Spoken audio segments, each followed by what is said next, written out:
Mainit na pinag-uusapan ngayon sa ilang mga entertainment news sites at pinagdedebatehan ng mga netizen sa ilang mga social media platforms ang ginawang request ng Kapamilya Network na hingi ng 2 primetime slot ng GMA7 para ipalabas ang kanilang mga programa. Kumakalat ngayon sa mga bulong-bulungan at tiyak na umanong ipapalabas ngayong taon ng 2 teleserye na ginawa ng ABS-CBN sa primetime ng GMA7. Ito'y kasunod ng matagumpay na collaboration ng ABS-CBN at GMA7 para i-ere sa main channel ng Kapuso Network ang kapamilya shows na It's Showtime.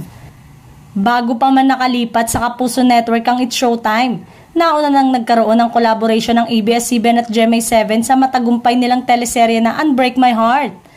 Nauna na rin naman inilahad ni Laurenti Joggie na isa na ring content provider ang ABS-CBN. Kaya naman maaari na itong makipag-negotiate sa iba't ibang mga network na gustong i-ere sa kanilang mga channel ang content ng ABS-CBN.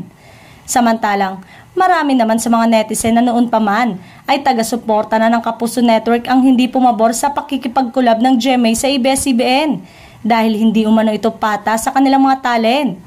Ipinunto pa ng ilang mga netizen sa maraming mga kapuso artist ang hindi pa nabibigyan ng mga proyekto ngayon. Kung sakali mang piliin ng GMA Network ang shows o program na kabilang sa network ay tila inaamin na rin ito na hindi nila kayang mag-produce ng quality shows at series na magpapataob sa mga teleserye ng ibang mga networks.